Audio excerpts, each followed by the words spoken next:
right. Well, good afternoon, everyone, and Happy New Year. It's so good to see all of my members of the Senior Lenders and CEO forums virtually, and then I'll get to see both of you within the next few weeks. Both groups will be here at the office with us in the next few groups or next few weeks. So I'm excited to get back and get going with you guys. So I just wanted to thank Cory Kronheim for offering to do this for these two groups of the forums. Many of you already know Cory, but he is the founder and CEO of SM Advisors, formerly Financial Institutions Audit Partner at Crow. So Cory, we just thank you for getting this group together and sharing this timely topic of AI in the banking industry. And with that, I will turn it over to you. Awesome. Thanks. Well, like I said, it's really cool to be able to see everybody hopped on here. I'm thank you, Philip. I'm gonna copy this presentation link one more time into the chat. See that a couple of you aren't able to access it. That's perfectly fine. Um, so what we're gonna do today is really to go through and just talk about AI from a level zero level. I like to tell everybody I focus on AI enablement. That's what I did for about the last year that I was at Crow. Got tired of criticizing people for a living as an auditor, and I said, let me just jump over to the other side and start to add some value. So really, what I ended up doing was educating people on how to get a personalized response from their interaction with AI. And what I found was after you get to that point where you start to see something personalized, you get what I like to call a smile moment. And that's that moment where you're like, oh my God, like this is actually something that's tangible for me. I'm not sitting in a conference with something over my head again. I'm not sitting next to my peers or my colleagues and hearing what they're doing, but not knowing what they're doing. Um, Getting to that smile moment's critical because once you do that, then the wheels start spinning. And they're really rough wheels, like that first clay wheel that was ever created, more of a triangle, and you got to mold it, right? But you need help molding that. And so that's what I realized. I saw so many of these smiles. SM Advisors stands for Smile Moment Advisors. And the whole purpose was to be able to bring people along in their journeys. So what we're going to do is we're going to focus on that piece. I want you all to drop as much in the chat as you possibly can, ask me questions, bring stuff up. Um, just to start, I'm going to ask everybody to just drop in the chat because the poll wasn't working that we had before.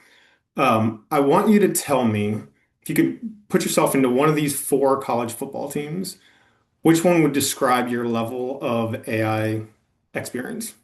Would you be Indiana, just rolling through everybody right now? Would you be Notre Dame, just always trying to get over that hump, but you just can't? Or would you be Florida? And I'm just going to leave it there, and you guys can say all you want about me as a Florida Gator, but please, please, please drop that in the chat. Indiana, Notre Dame, Florida, where do you feel like you rank in the AI world? And I expect a lot of Floridas. Um, I'm gonna go ahead and share my screen. Let's see, we're going with this one. Um, so the presentation that you're all going to see is this web app. I'm really big into developing a web app using what is called vibe coding. I'm not going to get into the weeds of all of that during this presentation, but the fact that you can bring things to life ridiculously easy these days is really amazing. And so when you get to this website, smaiadvisors.com is our domain. On the left, you'll see the agenda here. On the right, you'll see a list of some of the services that we provide.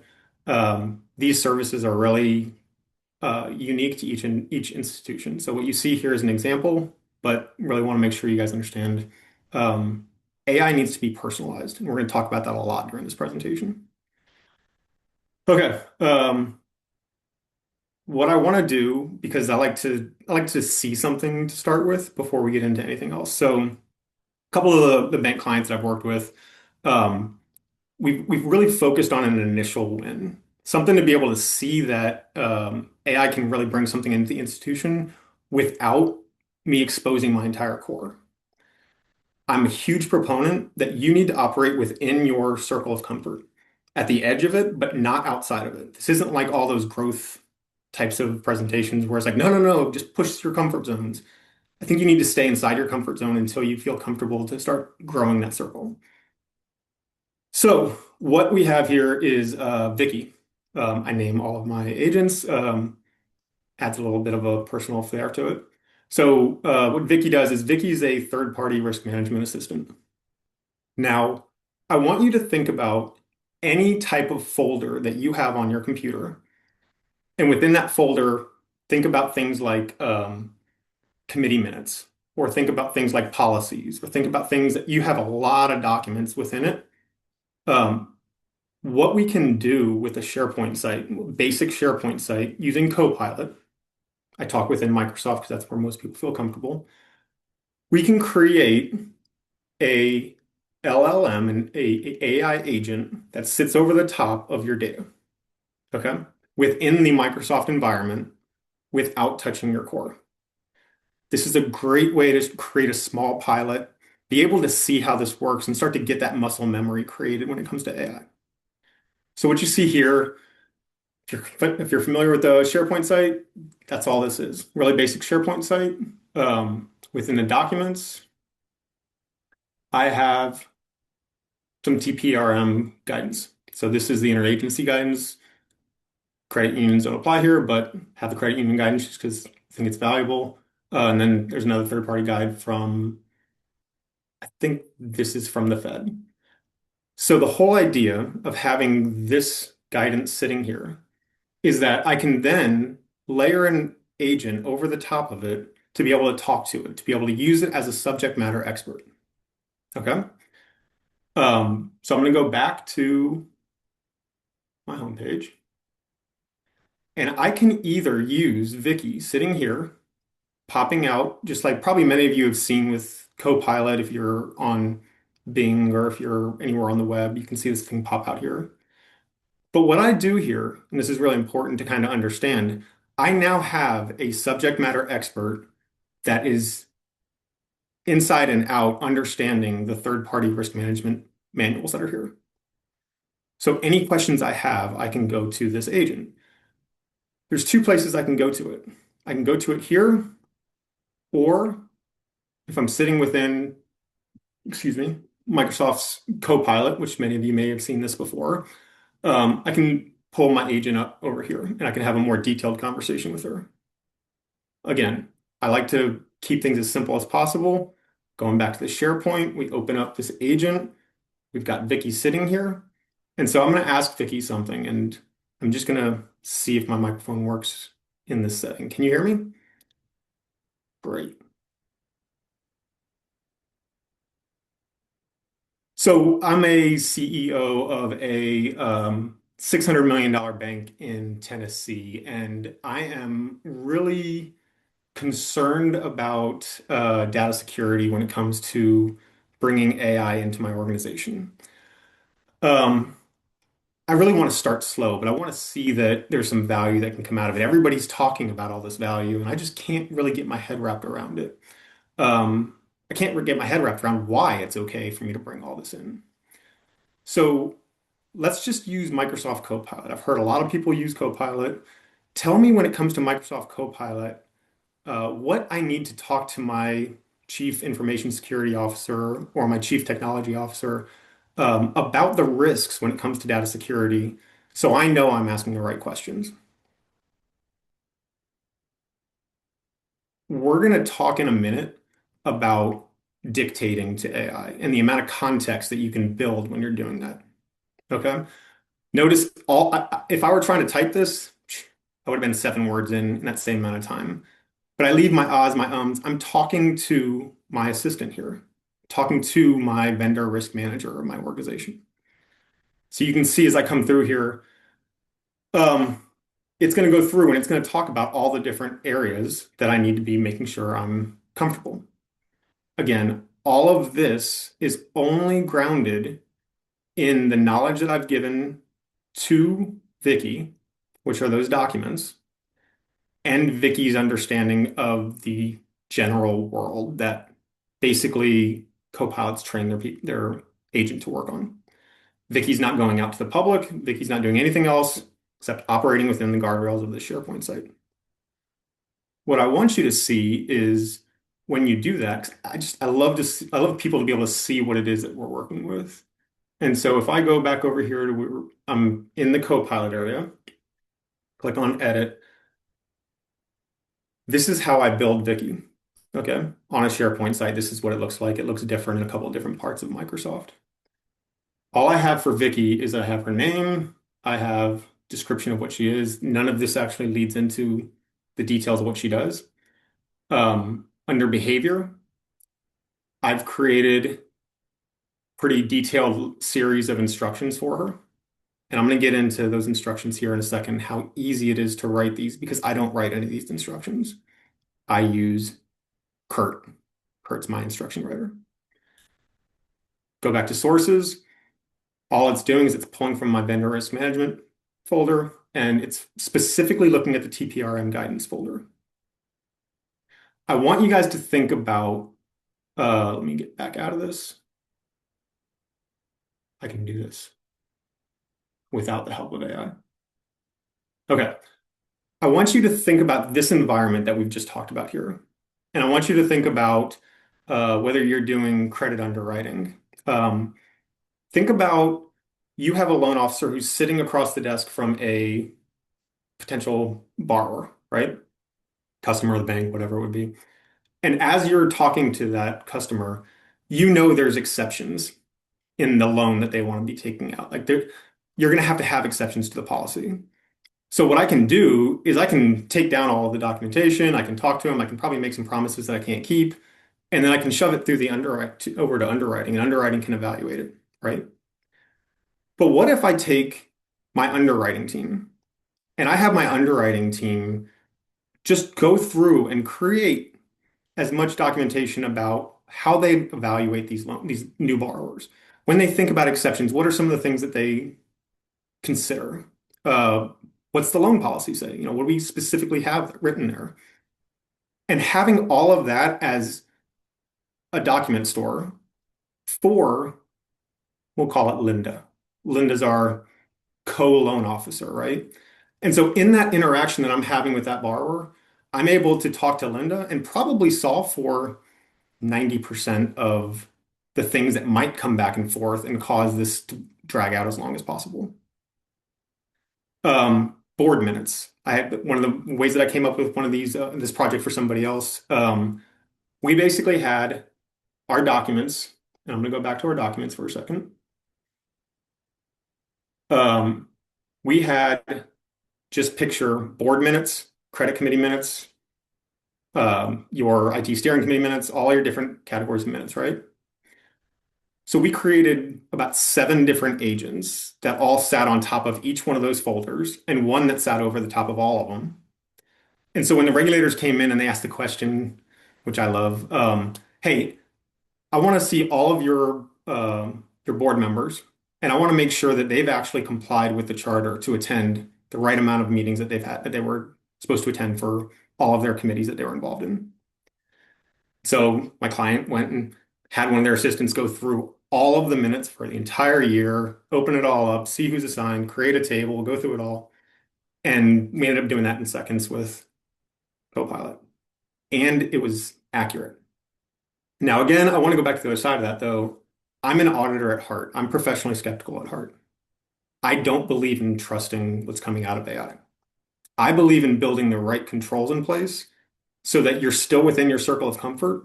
And when you integrate AI into your organization, you're not losing control. That's critical for this process as you're going through it.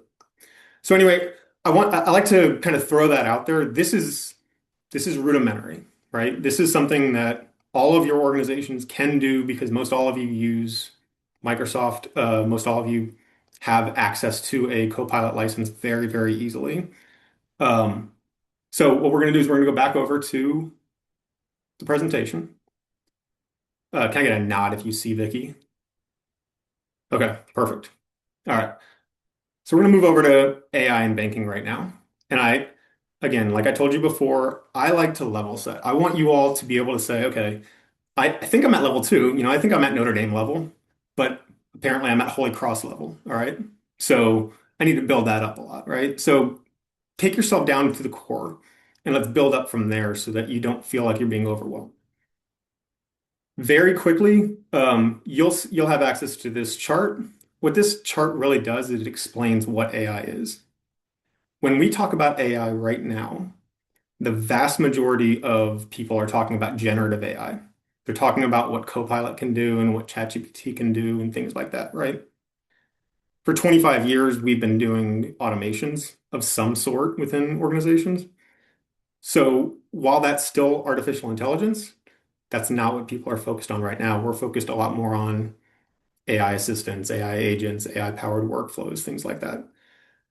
So I say that because if you're unsure about where like ChatGPT or something like that falls in here, or I have a vendor that just came to me and said that they can automate my entire marketing process, when they start throwing out the words of what they're using, you can leverage a little bit of this chart. I'm not going to get into the weeds of it yet. What I do want you to understand is at its core, what we're talking about when we're talking about AI agents. I'm a firm, I hate the fact that everybody says there's AI agents everywhere and there's an AI sticker on everything. Every vendor that comes to you is AI powered. Everything that you're doing is AI powered.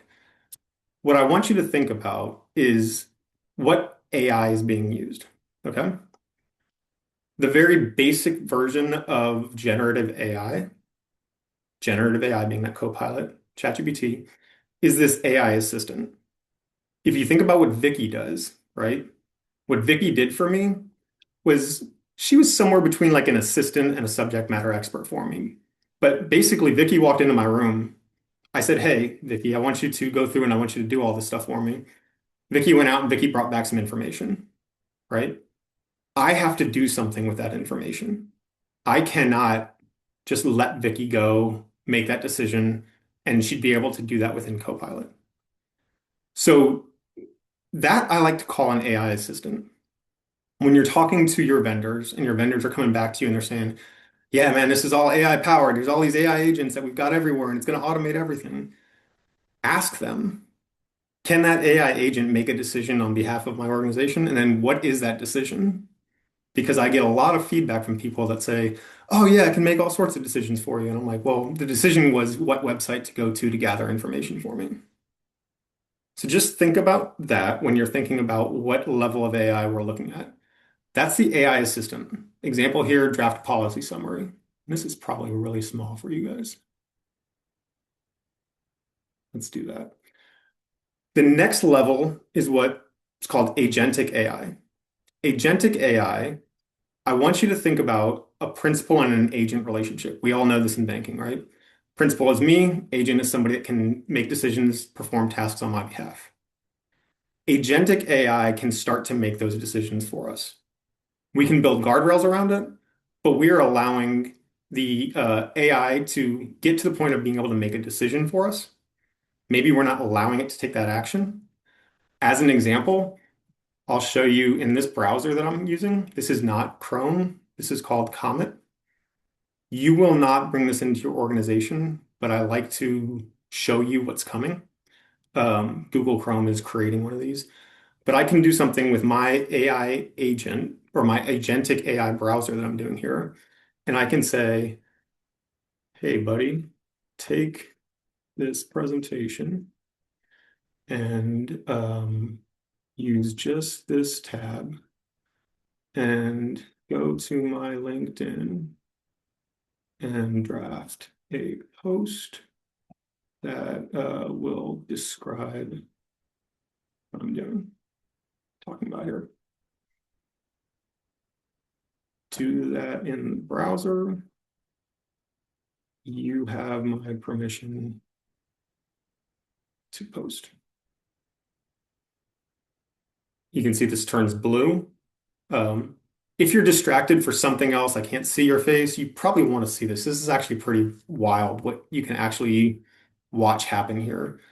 So what this is doing is, this is called Comet, Shooting Star Comet. This browser is now going through and it's reading through the information on this page. And then what it's going to do is it's going to create another tab And this next tab is going to be LinkedIn. I'm already logged into LinkedIn. It doesn't have my password stored. It's just because I'm already logged into it. But let's see. So it's opening up each one of those drop downs. Going to happen. Every AI presentation I do is always somewhat delayed. As this is happening, I'm going to, oops, let's stop and just say just the AI and banking tab, just for the sake of time.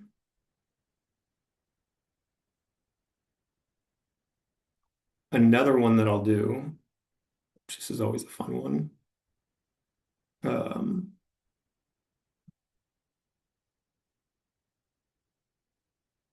I'm going to paste a snip of you all and say, hey, head, oh, there we go.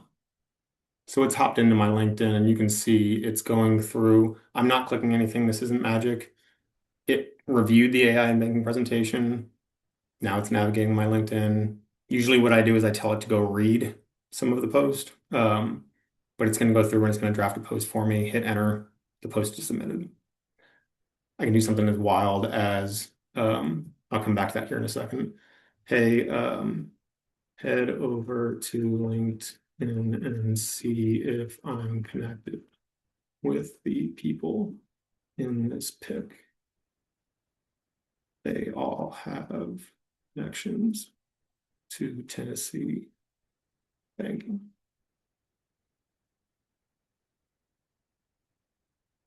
It's identifying the SNP, which is basically what you're looking at. Oh, you're not looking at it. I'm looking at a picture of all of you.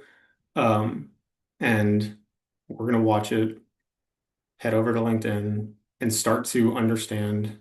So it just identified all the names of everybody that's here, and it's going to go through and see if you all are connected with me. This is crazy. Like the fact that this is available to the layman user is amazing. I show this to everybody because I want people to understand the different layers of AI. You'll have a lot of vendors that are going to come to you and they're going to say, hey, we've got agentic AI, we've got this, we've got that. But us as business leaders, I'm not a technological person when it comes to my background, but I do understand the weeds when I can see it all happening. When you see agentic AI, this is the type of stuff that you might see built into workflows, but this is just a visual representation of it. So there you go, Keith. I'm going to stop that because I've got other things I want to cover in this presentation.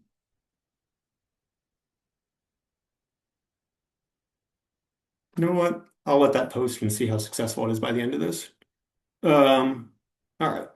So let's go back to the presentation.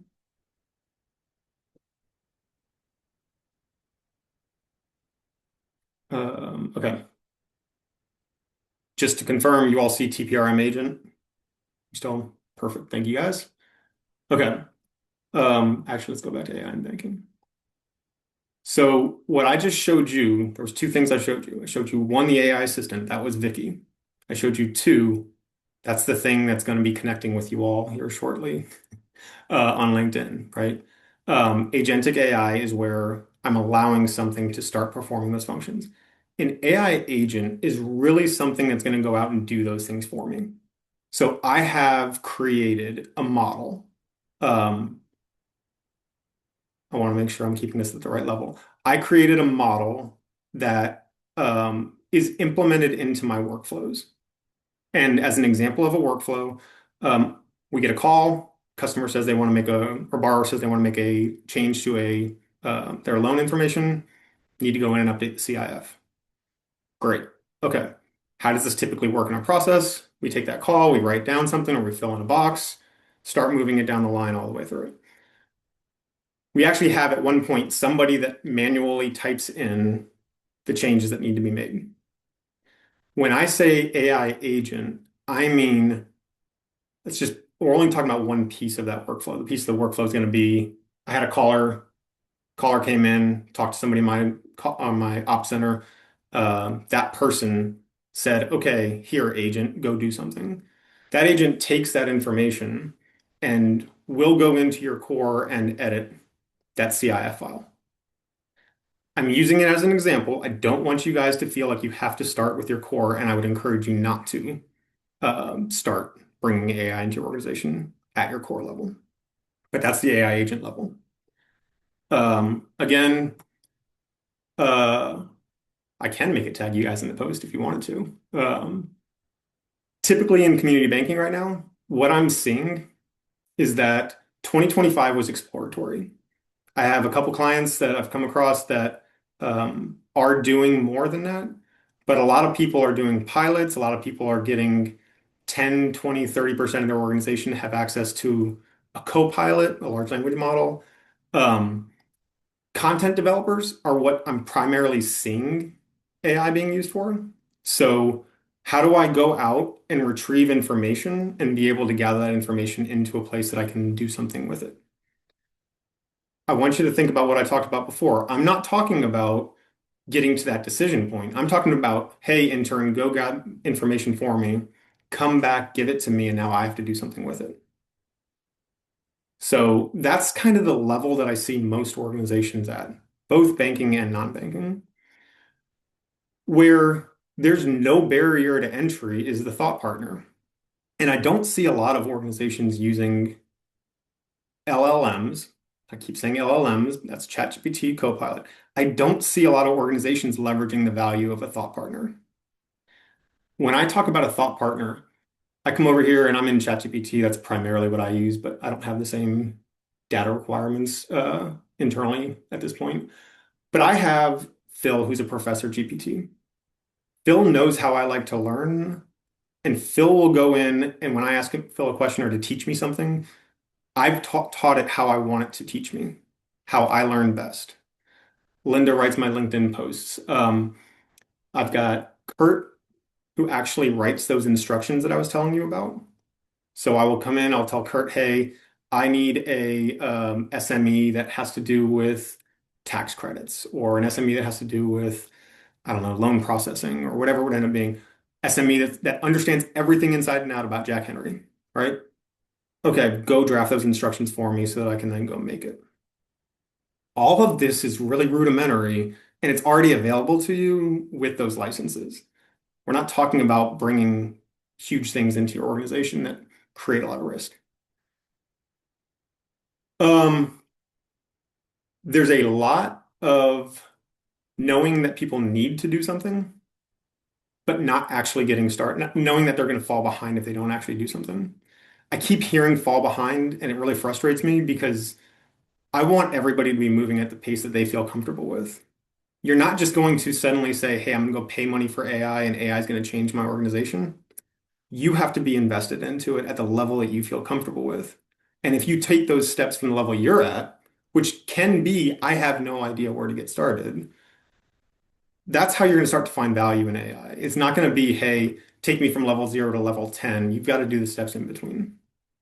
The other side is the lack of KPIs. And I'm going to show you an area where you can get to some KPIs here in a second. But I see so many organizations getting into AI investment without knowing how they're going to measure success. It's hard. It's very, very difficult. When I was at Crow, we struggled like crazy trying to identify value from AI as opposed to identifying usage. Measuring that value, I've actually partnered with somebody who's really great at doing measurement and doing measurement personalized to institutions. It's really critical to make sure you understand those KPIs and then you measure those KPIs after you roll out. And you measure multiple times after you roll out. We need to see that return, however that return looks for you. Currently, almost all institutions I go to use Copilot. Um, People feel safe within the Microsoft environment, whether that's um, a false sense of security or whether it's true. I personally help build organizations within Copilot more than any other platform that I work off of. Um, Policies, almost everybody has a policy, but almost everybody's policy looks the exact same as everybody else's. Being able to develop a policy that lives and adapts at the speed of AI is critical. Um, AI policy is not a policy that gets updated once a year.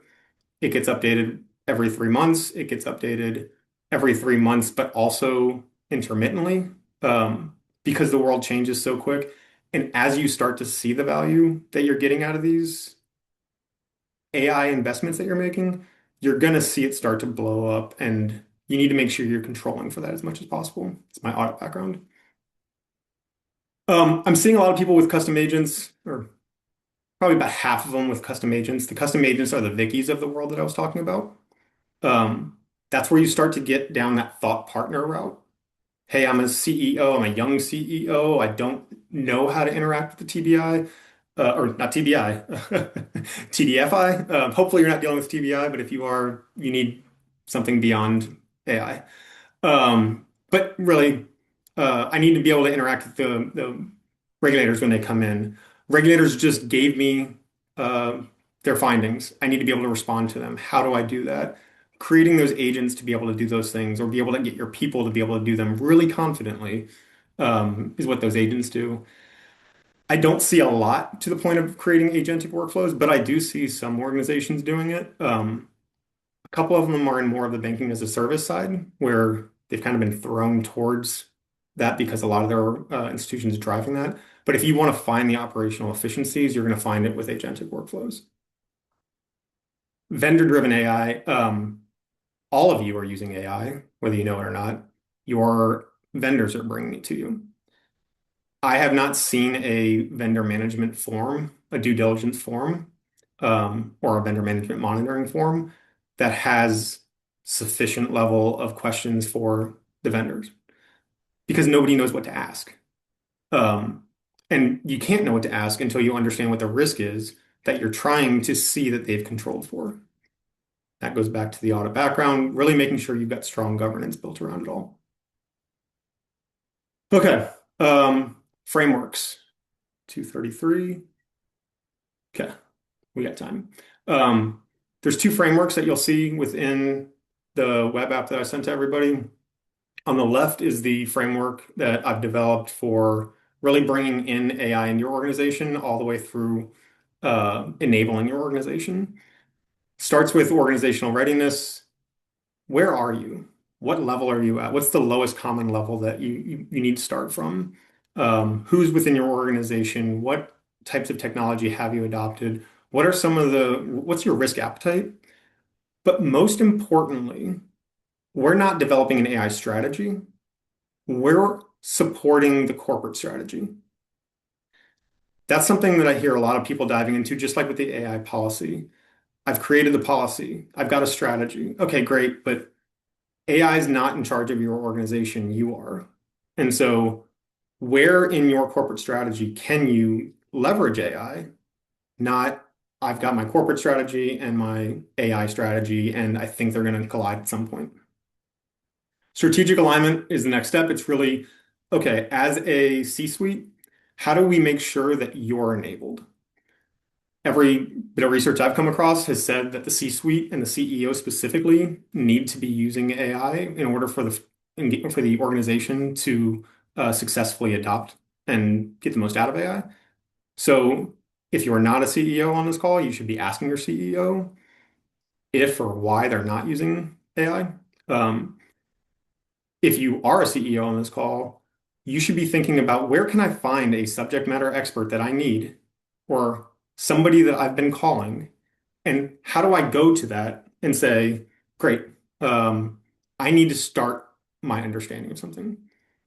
Doesn't mean this is the end all be all expert, but I typically would pick up the phone and call my accountant. I typically pick up the phone and call my lawyer, my whatever consultant. How do I get more prepared for that call and make that call more efficient? Of course, saving less money or saving more money by prepping on the front end, by talking to my subject matter expert that's sitting right here next to me as a custom agent, custom GPT. Opportunity identification, that's really the brainstorming side. How do I identify all of the opportunities that are available to me?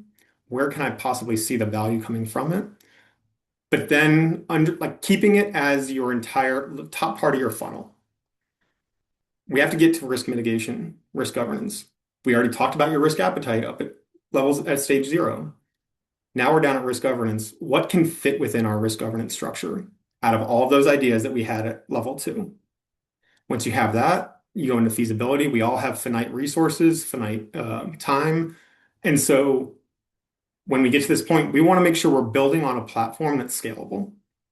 I've heard a lot coming around the state of Tennessee about different platforms that different providers are talking to banks about.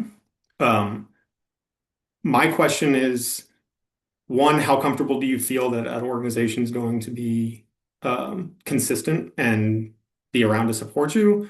And then two, how scalable is that?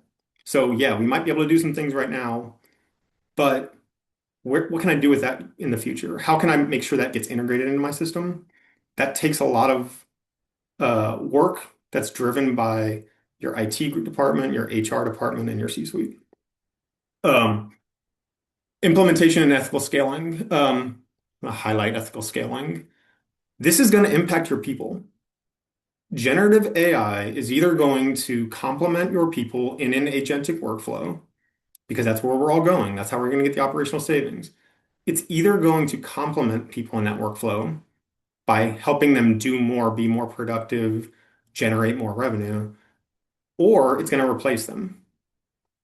And when it does, are you preparing your people to be able to fit in the organization after you've brought in AI to either reduce or replace them?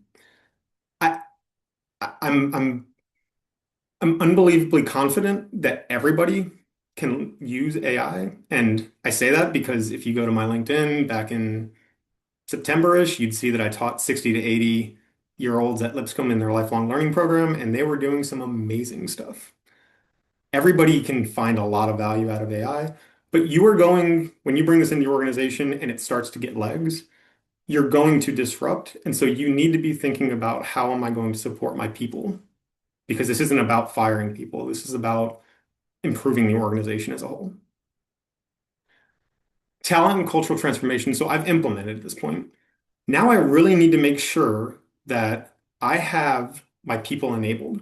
I can give everybody on this call a license to Copilot, but unless I educate you on how to use it effectively and I reduce friction, and we're going to talk about that here in a second, you're not going to be successful with it. When, just like any other technological tool, when I go to allow you to use AI and you get a response back that's generic, or you get a response back that doesn't have a lot of value, you put it down because you don't have time to deal with it.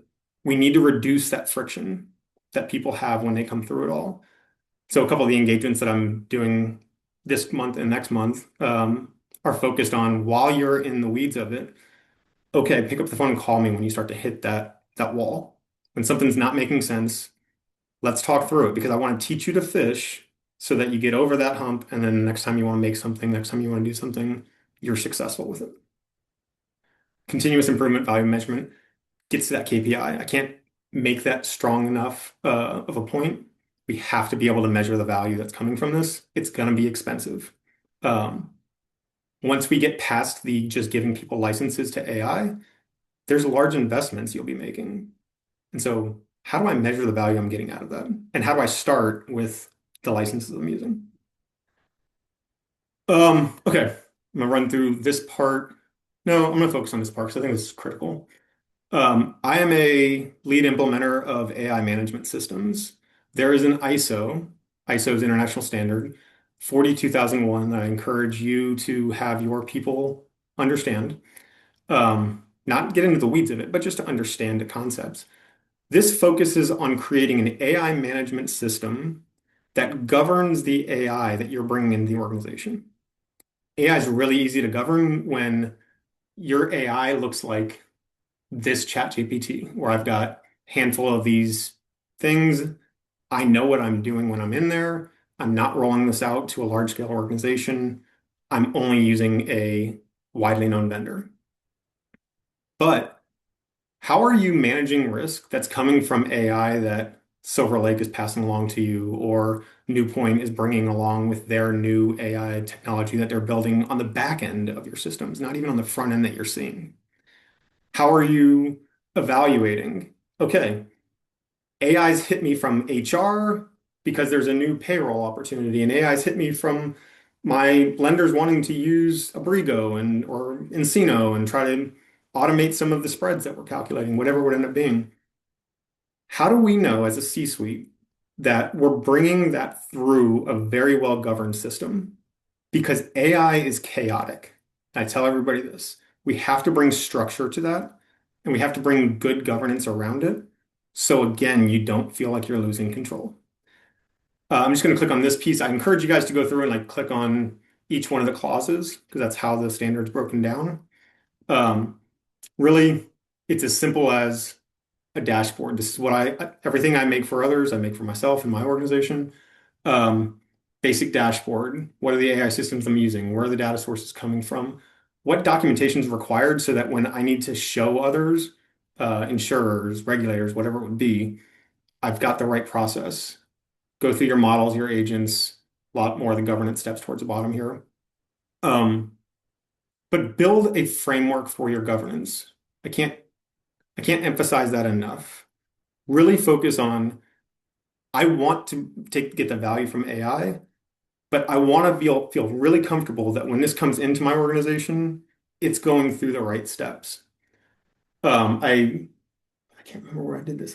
Oh, in my last LinkedIn post, I said this. I was listening to somebody on a podcast and they're like, we've never had to worry about somebody sneaking an ERP system into our bank on their phone, but we do with AI.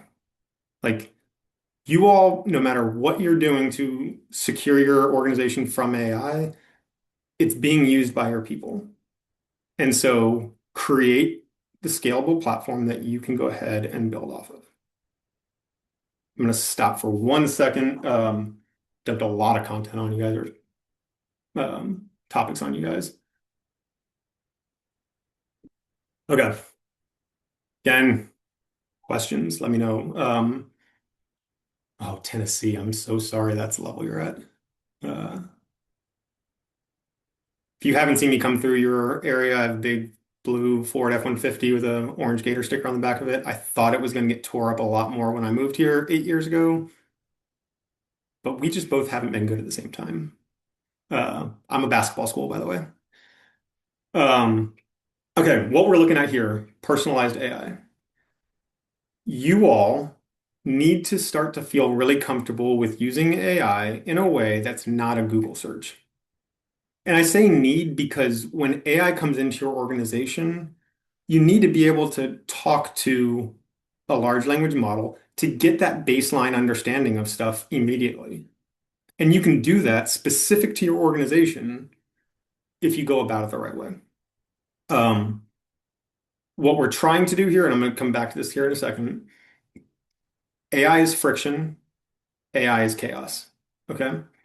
AI is chaos for you all because AI is hitting you from every corner of the earth right now, whether you're reading something, watching a commercial, whether you're honestly, I've heard that there's shoes being built with AI built into them. Um, AI is everywhere. So how do you reduce that chaos and move it into a structured form? Um, Friction, I can't say enough. If you're going to give your people AI, or if you're going to just jump into using AI yourself and you haven't played around with it enough yet, you're going to have friction. You need to focus on reducing that friction.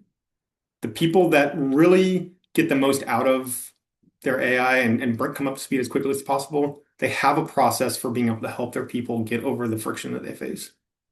And so what I'm just going to do here, in the sake of time, is I want you to see that in this picture, okay, A to Z line. I've had a lot of people tell me that this is kind of ingrained in their mind. When we do a Google search, we go to Google, and if every one of us said, tell me about SM advisors, every one of us is going to put the same thing in. Every one of us is going to get the same output, which is going to be a lot of documents and a lot of web pages. Hopefully, SMAI advisors is at the top, but we'll see. But you're going to get that output, right? And it's generic. What you need to do with AI is force AI to give you a response that you're going to do something with. In 2009, there was a study that describes we as humans ingest 36 gigabytes of data a day into our heads. I'm an auditor. That number's not right. I have no idea what's the right number, but I don't believe it. Um, but the concept makes sense. We get 36 gigabytes of data into our head a day back in 2009, but we can only process 1 gigabyte of that data. All right. We all know that we're overwhelmed with information. Everybody's walking into our desk. Vicky is constantly telling me, here's stuff on third-party risk management. Go do something with it. Instead of getting a 37th and a 38th and a 39th gigabyte of information, we need to require AI, really those around us, we need to require AI to give us a decision. And then when we get to that decision, we decide whether we want to unpack it. Is it where to go to lunch? Cool. I'm not unpacking that at all. I'm just running with it. Okay. If it's, I need to figure out whether I should bring in, change my allowance model, whatever, something along those lines. I should shift a vendor, whatever it would be. Okay, get to your decision, require AI to get you to that decision, but then that's a very important decision. So then start to unpack how it arrived at that decision. And what you're going to find is when you take that approach, you're going to identify there's a lot of really good points that it used to get to that decision, but this one right here doesn't make sense. And that's okay. Now let's go ahead and say that didn't make sense. How can I go about a different approach? Okay. What I tell everybody with AI, now that we're going from a Google search to a conversation, I'm going to do a very quick example. And so this will be recorded, but I encourage you all to kind of follow along. I can't see that circle. Okay. I'm going to. So what I want to do is I want to create. I had a bank or a partner from Crow reach out to me this morning and say that there was a $3.5 billion bank that wanted board training for a board retreat coming up in March. I want board level documentation to be able to share with them, but I want this to be interactive. And so I want to create a web app that's going to be interactive, allow them to actually put their hands on AI, but in the meantime, stay at a level that's at the typical board member of a $3.5 billion bank. Don't do anything with that yet. I just want you to tell me if that makes sense. What I did there is something I want you all to understand. I said two things, I guess. First, again, I dictated. I would never get that much context into something unless I dictated to you. The other thing is I'm not changing anything. But the key part is don't do anything with that yet. Consider this being an intern that walked into your office, right? Ridiculously smart intern, but we're awful at giving instructions. So we just told that intern, we want you to do something for me. If I just said, go do it, then I'm putting myself back at this A to Z line and I'm introducing all the variability. What I need to do is I need to start helping it move along. So I say, stop. Does it make sense? And what's really good is I should read through this and see if it makes sense. For the sake of this, I'm going to just continue moving through it, but I'm not asking for the decision yet. So then what I'm going to do is I'm going to say, okay, this is great. So now I'm going to define what I'm really looking for. I'm probably going to get about an hour of a presentation. They literally, or they typically use Copilot. And so I really want to be able to showcase a couple things that Copilot can do for them. Live examples. I probably want to get to them ahead of time to be able to understand a workflow or two and be able to show them like specifically something that they'd see in their bank. And I want this to be something to where it's password protected, and when they log into it, they'll have some interactions that they can do.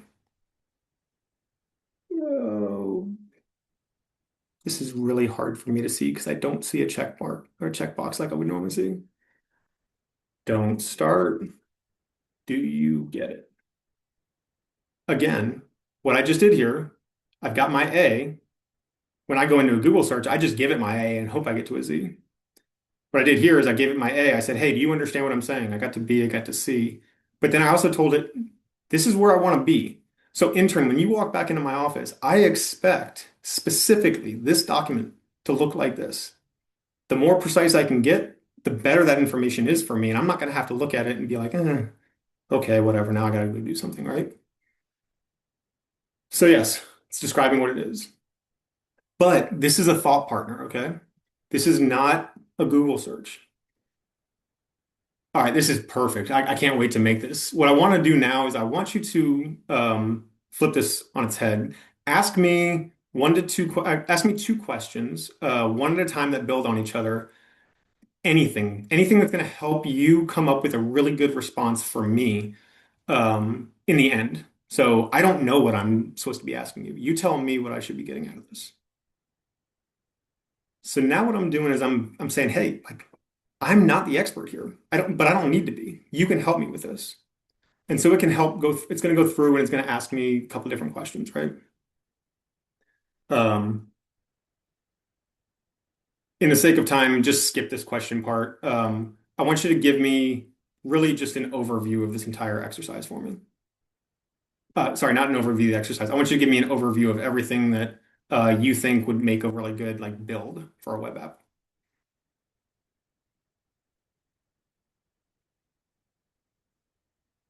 And I know I'm going into the Q&A time, but um, I think you'll find a lot of value out of this. So it's going to go through and it's going to give me the information that I'm looking for. Again, it's not perfect because I've skipped a lot of steps. But what I'm going to do is once this finishes, I don't know why I can't see the end. So once this finishes, what I'm going to do is I'm going to show you how this actually gets turned into a workable product like that. Okay. Um, come on, buddy. You're doing a great job, but slow down. Um, if you're in the presentation while it's writing it, you can at the end click on this How SM Advisors Helps. Again, you'll see these cards. These cards are really good at describing a lot of the information of what a typical engagement would look like and how that would flow. So you can kind of see yourself in those situations. Um, but take a look at them all. They're all customizable and they should be because, again, as I've said multiple times, this should be personal. So I'm going to take everything I just wrote. And I'm going to come into this thing called lovable. I was telling you at the front end, there's something called vibe coding. Vibe coding is a way that you can bring a prototype to life in seconds. It's unbelievable what we can make. And that's what I use to make our presentation. Um, that's what my kid used to create a chores app for herself so that we can go through and create chores. I don't ever expect you to build something directly from Lovable into your organization. But what is amazing is that when this comes out and produces something, which I'll give you an example. As I was driving to a client, we ended up building this business navigator. I'm driving out there, heading down 40, talking, not looking at my computer, but talking. It's like, hey, how can these community banks separate themselves? What we do is we support businesses so much, but how can I actually show that additional value to these people or these prospects, these clients, these customers? And so let's see if I can get my good password. Uh,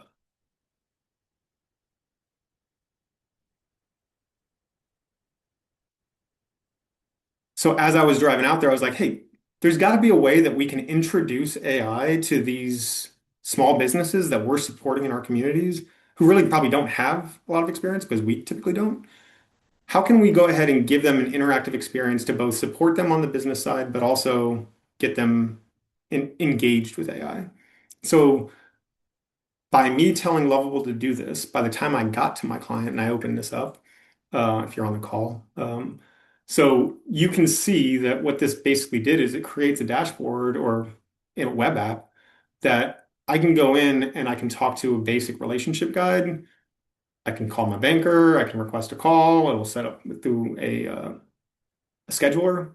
I can go into any one of these tabs and I can click on different types of advisors that are going to help me have an AI that I can talk to that will then give me input on whatever it is that I feel like I want to be able to enable my prospects and my clients with, all the way down to exit and succession, right? Like, am I ready to leave or move on from my organization? What would succession planning be? You know what? Let's just ask the banker. Let's just go straight to the banker. But what I don't want you to focus on is this perfect? I want you to focus on the fact that this is a value add that I could bring to a prospect, an organization, a borrower. And when I do that, um, this is what I want it to look like. And I can tweak it in seconds. I made this literally by saying this out loud to Lovable in my car as I'm driving. It's going through encoding. So we're getting there. All right. Questions while this is going through and working. Eddie, AI gets pretty overwhelming and lots of folks are playing around with it. However, where I often get hung up is when it comes to effective, clear prompt writing or hallucinations of incorrect output where you think it's wrong. Any suggestions? So what I want you guys to focus on is think about if AI can be wrong in this circumstance. Every circumstance you go into, can AI be wrong in this circumstance? If the answer is it cannot be wrong, at your level of experience, because I saw most of your levels, except for the one Notre Dame, you need to walk away from AI to try to get to that answer. You need to be able to accept that it could be wrong, and I have controls in place. I have common sense in place to be able to understand whether that made sense or not. You're probably thinking, well, my people don't have common sense to be able to apply in those circumstances, right? Well, that's okay. That's why you should bring this in. That's why the eight, when you think about the 8 phases, it starts with the leadership enablement. You should feel really comfortable with this, that you're enabling your people to feel the same level of comfort you do. When it comes to prompt writing, I don't want anybody here to think I need to create the perfect prompt. Because as you saw in my example with ChatGPT developing this app that might create by the time we leave, it might not. Um, it's a conversation. I would never just tell my intern, make this go, right? My intern's going to hallucinate. But if I have a back and forth and I ask it what it's understanding and I try to make sure I'm getting the most out of it for the crucial decisions, I can reduce the level of hallucinations that happen. On the other side of this, the hallucinations have been reduced dramatically. 6 months ago, I would have told nobody to use Copilot. Copilot's rolled in a couple new models, one from Claude, one from ChatGPT, that have reduced that significantly. Um, so anyway, we'll let this run, see if it'll actually finish by the time we wrap up. Any questions that haven't been asked? Anybody want to come off mute and throw something out there? I've dropped a lot on you. Please, please, please. My contact information, I'll forward it out to the rest of the group if you guys don't have it already. If you need a copy of the presentation, I'll send it to those that I saw, but I'll send it to anybody else. And like I said before, my whole goal is to not be a techie coming into this. My whole goal is to come into this from the perspective of governance and AI, making sure we're bringing it in effectively. Look at that timing. So anyway, Sheena, if you want to wrap up. All right. Thank you so much, Cory. Yes, a lot of information to process. But if any of you, and I'm happy to share Cory's contact information for any follow-up questions or work with him that would be helpful to you all. I know that he would be happy to do so. And then we'll get the presentation sent out to those that have requested it. And then also, Cory, you are good. We've got this recorded. So are you good if I share it with the group so that they can kind of go back and watch it, maybe at a slower pace and kind of take it in a little bit and To refer breathe as back we're to going some through the things that were presentation, discussed? yes, Yeah. that's perfectly fine. Yeah. So we'll send that out to the group as well. But we appreciate you, and I look forward to seeing our forum members in the next coming weeks. And if there's anything that you all need, feel free to reach out to Cory or myself. Thanks, All everyone. right. Thanks, guys.